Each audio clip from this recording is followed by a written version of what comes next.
छी अपने सबके मिथिला संस्कार पर स्वागत करै छी। अपने सबके एकटा छोट वीडियो दै छी।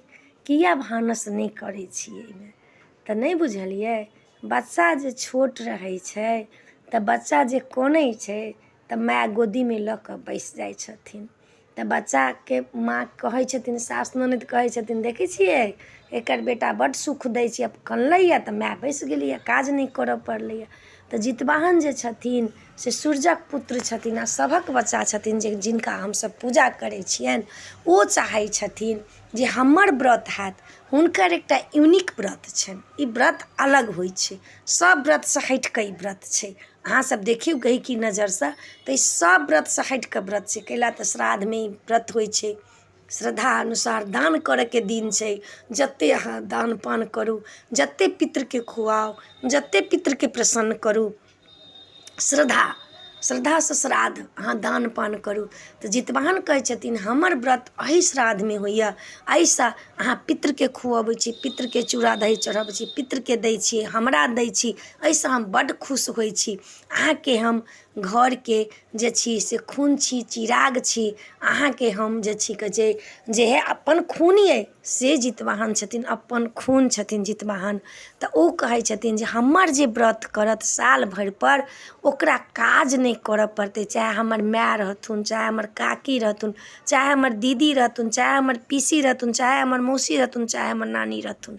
एकटा व्रतमे, सब व्रतमे तऽ अहाँ सब काज करै छी, लेकिन एहि व्रतमे, हमरा व्रतमे हम अपने सबके वरदान दै छी जे हमर व्रत जे करत तकरा भानस भात तेल कंघी किछु नहीं करऽके छनि, खाली तपस्या करऽके छनि। निर्जला व्रत छनि, एहिके खाली अहाँ तपस्या करू, जितवाहनके नाम लिअ, भगवानके नाम लिअ। ताहि लए ई जितवाहन देलखिन हँ जे अहाँ 24 घंटाके रहै, 36 घंटाके रहै, एहि व्रतमे अहाँ सब काज नहीं करब। काज नहीं करब तऽ अहाँ सबके शान्ति शरीरमे भेटत। अहाँ सब तपस्या नीकसँ कर सकै छी, अहाँ सब कथा नीकसँ सुनि सकै छी, अहाँ सब भगवानके नाम नीकसँ लऽ सकै छी। ताहि लए ओ देलखिन हँ जे भगवानके नाम आब अहाँ व्रत रहब केने आ ककरो गारि पढ़ि देबै, ककरो झगड़ा कऽ लेबै तऽ अहाँके व्रतके फल भेटत।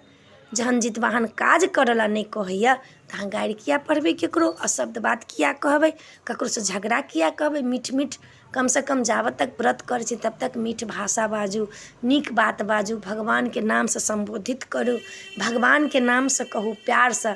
जितवाहन तऽ तेहन पघलता जे की कहू, जे नहीं चाहै छी से सब भऽ जाता जितवाहनके नामसँ जे ई सब करब।